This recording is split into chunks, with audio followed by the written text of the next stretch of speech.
Subscribe کیجیے ہمارے channel کو اور کلک کیجیے بیل کے آئیکن پر معاش، تعلیم، موٹیویشن، گھریلو زندگی اور معاشرتی مسائل پر ہماری ویڈیوز سب سے پہلے دیکھنے کے لیے شکریہ۔ السلام علیکم ناظرین، آج میں سناؤں گا آپ کو کہانی ایک آئیڈیل شادی شدہ جوڑے کی۔ دونوں بہت محبت سے رہا کرتے تھے، ایک دوسرے کے جذبات کا بہت زیادہ خیال رکھا کرتے تھے۔ بظاہر ان کی زندگی میں کسی چیز کی کوئی کمی نہیں تھی۔ ایک کمی تھی، شادی کے 10 سال گزرنے کے باوجود ان کی کوئی اولاد نہیں تھی اور انہیں کوئی فکر بھی نہیں تھی۔ انہیں پتا تھا کہ اللہ تعالیٰ کے کام ہے، جب اس کی مرضی ہوگی وہ اولاد دے دے گا۔ لیکن آپ جانتے ہیں کہ لوگوں کو اپنے معاملات میں اتنی پریشانی نہیں ہوتی جتنی دوسرے لوگوں کو ہو رہی ہوتی ہے۔ وہ ہمدردی کے بہانے، طنز کے بہانے ایسی باتیں کرتے ہیں کہ لوگ پریشان ہو جاتے ہیں۔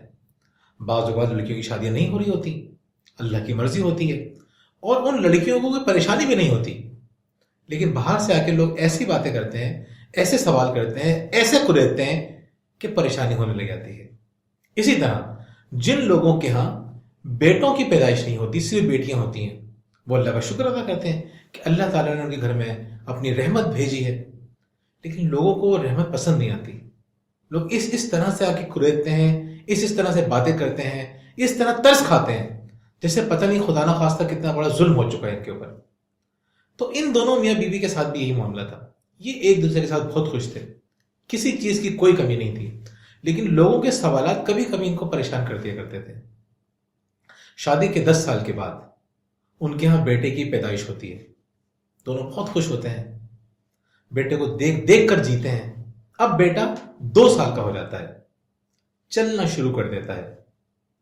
ایک دن شوہر آفس جا رہے ہوتے ہیں، ان کی نظر پڑتی ہے دوائی کی بوتل کے اوپر جو کھلی ہوئی رکھی ہوتی ہے۔ وہ آواز لگاتے ہیں اپنی بیوی کو کہ دوا کی بوتل بند کر دینا، میں آفس جا رہا ہوں۔ بیوی کام میں بھول جاتی ہیں۔ تھوڑی دیر کے بعد بچہ ٹہلتا ٹہلتا کمرے میں آتا ہے، دوا اٹھاتا ہے اور پوری پی جاتا ہے۔ یہ دوا بڑوں کے لیے ہوتی ہے اور چند قطرے پینے ہوتے ہیں۔ زیادہ دوا پینا زہر ہوتا ہے۔ وہ بچہ زہر پی لیتا ہے۔ جیسے ہی ماں کی نظر پڑتی ہے، وہ اس کو اٹھا کے تیزی سے ہاسپٹل کی طرف بھاگتی ہے۔ ہاسپٹل پہنچنے کے بعد ڈاکٹر بتاتے ہیں کہ ان کا بیٹا بھی اس دنیا میں نہیں رہا۔ آپ سمجھ سکتے ہیں کہ جس ماں کو یہ بتایا جائے کہ اس کا 2 سال کا بیٹا مر چکا ہے، اکلوتا بیٹا جو منتوں مرادوں کے بعد پیدا ہوا تھا، جو 10 سال بعد پیدا ہوا تھا، جو ان کی آنکھوں کی ٹھنڈک تھا، وہ مر چکا ہے۔ یہ دکھ تو تھا، اس دکھ کے ساتھ ایک خوف بھی تھا۔ وہ یہ خوف بہت بڑا خوف تھا کہ جب میرا شوہر آئے گا اور اس کو پتہ چلے گا کہ میں نے دوا کی بوتل بند نہیں کی تھی تو مجھ سے کتنا ناراض ہوگا۔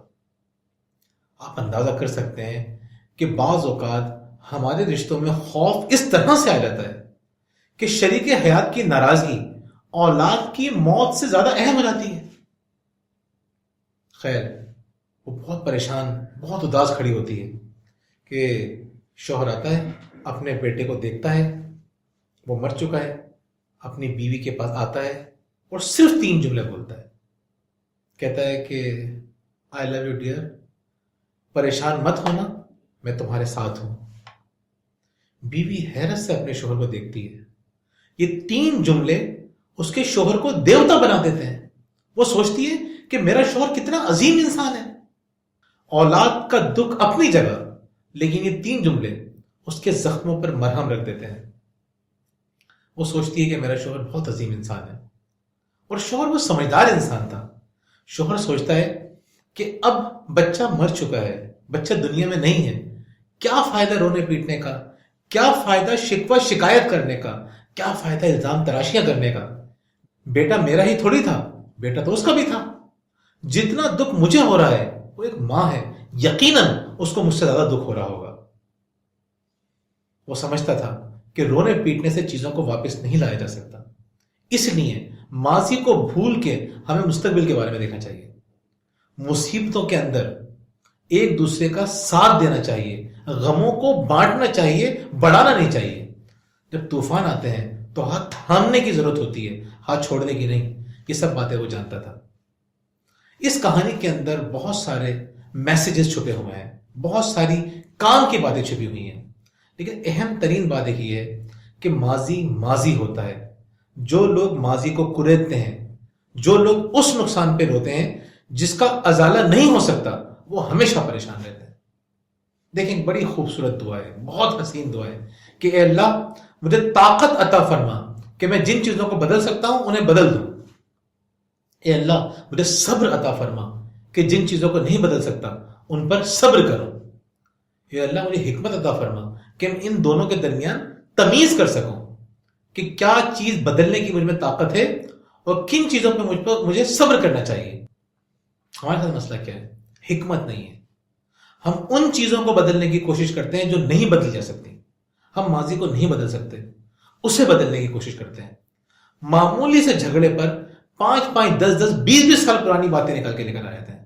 کیا فائدہ ہوتا ہے؟ رشتوں میں مزید زہر گھل جاتا ہے, رشتے مزید کمزور ہو جاتے ہیں, نفرتیں مزید بڑھ جاتی ہیں, نقصانات مزید بڑھ جاتے ہیں. اگر آپ چاہتے ہیں کہ تعلقات خوشگوار ہوں, آپ چاہتے ہیں کہ آپ کے شریک حیات بھی آپ کی ویسے ہی عزت کریں جیسے اس لڑکی نے کی تھی اپنے شوہر کی, اگر آپ چاہتے ہیں کہ آپ کے رشتوں میں محبت ہو, تو ماضی کو ماضی کا حصہ رہنے دیں اور حال کے اندر جینا شروع کریں, اور ماضی کی غلطیوں کو بھول جائیں. ان کو بہتر نہیں کیا جا سکتا. حال پہ توجہ دیں, حال کو بہتر کریں, رویوں کو بہتر کریں, عادتوں کو بہتر کریں, زندگی بہتر ہو جائے گی. بہت بہت شکریہ.